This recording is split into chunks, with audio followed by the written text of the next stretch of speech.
गुरु वंशज के राजा तीसरा गुरु धर्म बलिदान गुरु बालक दास जी आज़ादी के लड़ाई को जोर दिया और गुलामी समाज को शक्ति संगठन का ताकत देकर दुश्मनों से लड़ने का मनोबल बढ़ाया।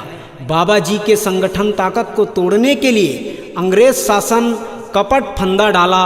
गोसाई बालक दास जी दूसरी बार सन 1860 ईस्वी में सरह जोधाई के साथ रामत घूमने कवर्धा छुईहा खदान से मुंगेली राज पहुंचा।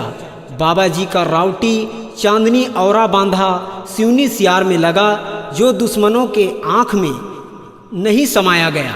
बाबा जी बिना कसूर के दुश्मनों के हाथ गंवहारी में मारा गया, जिसे पंडित देवचरण मिले सतनामी और मनोज आडिल गुरु बालक दास जी के बलिदान संदेश को अपने रोदनवानी में पिरोया है। कछुआ बिल्ली घुघुआ साधे बैगा के चेला जान, ईमान धर्म ला तोड़ के बैरी हो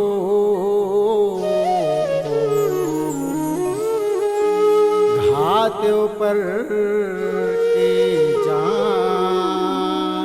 धोखा दे के राजा बबाला खाए बर बुलायो, खुद के मार नहीं सके तो लेके सहारा मारियो।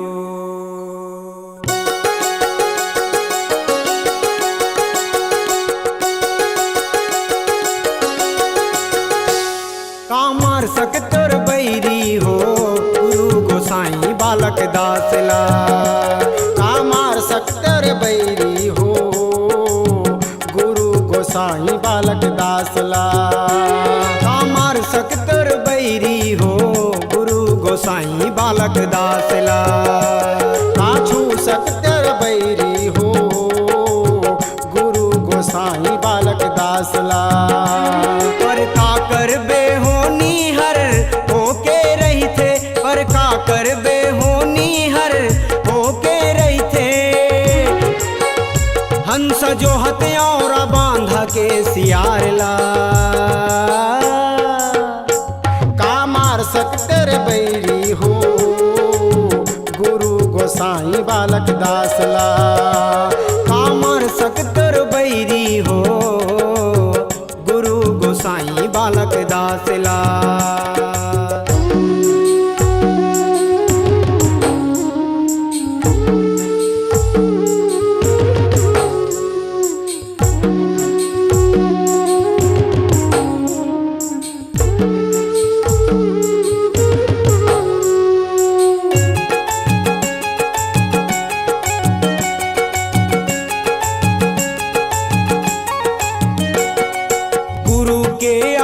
सुनत तुम्हार फाट छाती सिवनी सियार में लगे बाबा जी के रावटी, सिवनी सियार में लगे बाबा जी के रावटी। लेके सहारा मारो हमर राजा बबाला, लेके सहारा मारो हमर राजा बबाला, बिना कसूर के मारे ओकर भोग सजला, बिना कसूर के मारे ओकर भोग सजला। पर का करबे समय के कीमत है अनमोल, पर का करबे समय के कीमत है अनमोल, बाबा नहीं जाने बांधे तुहर बातला।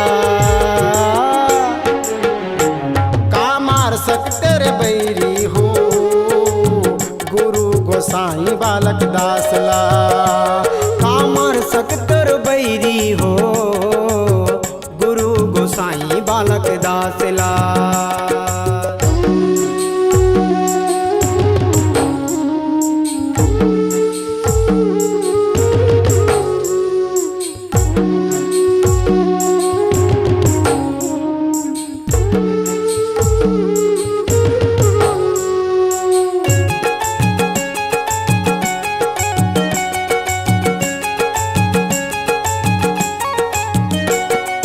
असल बाप के बेटा न हो छुप के वार करे रे, भरे जवानी माँ की कीरा पर के मरे रे, भरे जवानी माँ कीरा पर के मरे रे। छतरी ओला कहते जे सामने मलड़ते, छतरी ओला कहते जे सामने मलड़ते।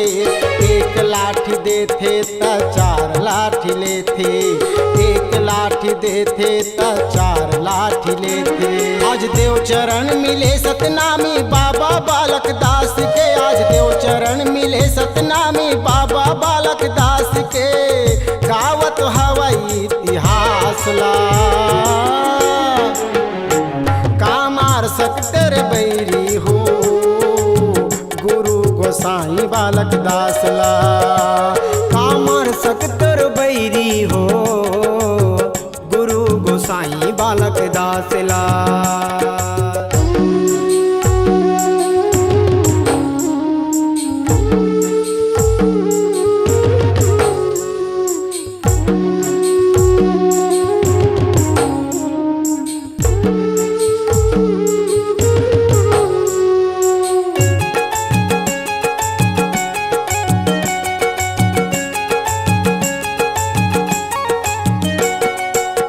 मारे बर मारे पर सुखला नहीं पायो, वंश तुम्हर नाश हो गए अधर्मी कहायो, वंश तुम्हर नाश हो गए अधर्मी कहायो। मेहरी विधवा नारी तुम्हर घूमे हाट बाजार माँ, मेहरी विधवा नारी तुम्हर घूमे हाट बाजार माँ। मोल करतन के अपन पति के लाचार माँ, मोल करतन के अपन पति के लाचार माँ। बरकत को करबे जीवन ला सुख शांति नहीं मिले, बरकत को करबे जीवन ला सुख शांति नहीं मिले। बाबा के सतरूपी शराप माँ कामार सकतर बैरी हो, गुरु गोसाई बालक दास ला। काछू सकतर पापी हो, गुरु गोसाई बालक दास ला। पर का कर बेहोनी हर हो के रहते, पर का कर बेहोनी हर हो के रहते। हंस जो हथियार बांधा के सियार ला कामार सकतर बैरी हो, गुरु गोसाई बालक दास ला। कामार सकतर बैरी हो, गुरु गोसाई बालक दास ला। कामार सकतर पापी हो, गुरु गोसाई बालक दास ला। कामार सकतर बैरी हो, मोर गुरु बाबा बालक दास ला।